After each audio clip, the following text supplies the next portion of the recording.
So, did everyone have a good break in episode 5? All rested up and ready to go? Good, because now we're in for the finale, and what a finale it is. Every major conflict in the series comes to a head as everyone heads for their final showdowns, identities are reclaimed, and knuckle sandwiches are handed out like candy on Halloween.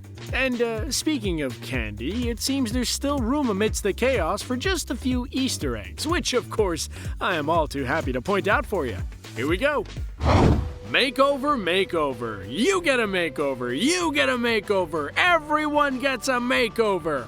Yeah, we'll start off simple with one that is going to be absolutely no surprise to Marvel Comics readers, but is still a very nice touch simply for how comic book accurate it is. After Sam received the strange package from Wakanda at the tail end of the last episode, theories were flying all over the place as for what would be in it. But one stood out as more likely than the rest. Namely, that it was not just a set of new wings after John tore them apart during the scuffle with Sam and Bucky, but also a brand spankin' new outfit to go with the name he's reclaiming. And yep, that's exactly what it was. Sam's new Captain America outfit isn't just a nice bit of red, white, and blue to match up with the shield though. It's almost an exact page-to-screen version of the outfit that Sam wore when he became Captain America in the comics, after some shenanigans with Steve's super serum getting extracted from his body caused him to rapidly age and being forced to retire. Similarly, Walker also gets some new duds to show off at the end of the episode, though in his case it's really more of a paint job, going from the blue of the Captain America he was pretending to be, and to the more familiar black that he wears as the more morally ambiguous US agent, a name he finally actually takes up in this episode under the insistence of Valentina. We still don't know who she's working for though, so we might not have seen the last of Walker just yet. Speaking of Sam and his new outfit, someone over at the Marvel writing room is clearly all too aware of memes surrounding the character.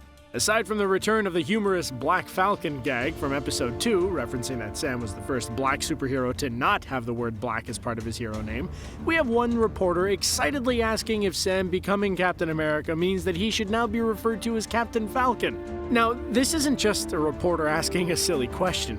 It's been a bit of a meme in the Marvel Comics fandom ever since Sam first took over as the Captain. For the non-gamers in the audience, the reason the name Captain Falcon comes up so much is because it belongs to a character from the cult Nintendo racing game series F-Zero, though nowadays he's probably more famous for his appearances in the party fighting game series Super Smash Bros., where he's appeared in every entry. The character's pretty popular among gamers for his hilarious over-the-top calls of attacks like Falcon Punch and Falcon Kick, and I don't know guys, I see Sam doing an awful lot of punching and kicking in this episode. Marvel, listen, add some flames and have Sam yell out the attack names and you'll strike gold. And then a bunch of people will immediately start mapping out every single one of his fighting moves and argue about where he belongs on the tier list. With those wings, I imagine he'll have a hell of a recovery move.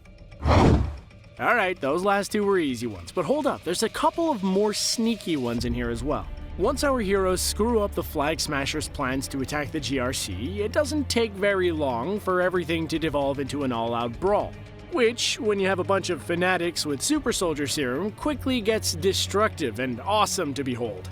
In the midst of the fight, Karli, who has otherwise been a fairly different character to the supervillain Flag Smasher that she's based on, who was originally a middle-aged man by the name of Karl Morgenthau, decides to give us one last shout-out to her namesake when she pulls a parking meter out of the ground and starts swinging it as a weapon as if it were a big old mace and goes to town on Bucky with it. Why is this significant, you ask? Because between all the weapons Karl has used in his flag-smashing endeavors in the comics, his most famous weapon was indeed a mace. Well, a mace of the big ol' medieval spiked ball variety, that is, but hey, you don't usually just find those lying around on the street or at the local grocery store, you know? A girl's gotta work with what's at hand. And either way, seeing the Flag Smashers swing something resembling a mace at anyone who's called themselves Captain America at any point is a delight. Now, speaking of the Flag Smashers, a bunch of them have been named, but not many of them have been all that significant that the names have really stuck out or been worth remembering. That is, except for Nico, and look at how being a named but minor character in an MCU property turned out for him. But there is one member that repeatedly gets called out in this episode, Lennox. Not that it's a completely unheard of name, but it is unusual enough that it might ring a bell to anyone who's read any Marvel comics taking place back when John Walker called himself the Super Patriot and had a team of sidekicks regularly attack him posing as supervillains calling themselves the Bold Urban Commandos, so that he could show the world that he was a much better patriotic hero than Captain America.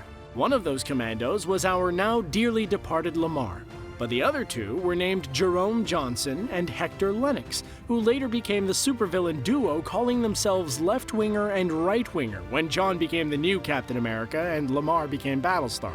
Okay, granted, the character in the Flag Smashers doesn't get to do much and has no real confrontations with Walker in the show, but a character having a name like Lennox appearing in a show where John is a major character doesn't seem like a coincidence to me. Though, this just begs the question, where the heck Jerome Johnson has been this whole time? Hopefully not in the prisoner transport because, well, you know. The show may be over, but its impact on the MCU is not. We have a new captain, and new players on both the sides of angels and devils to worry about. Not to mention that the world is only slowly beginning to fix itself. And that still leaves the question of what Loki has been getting up to, which we'll find out in about a month and a half.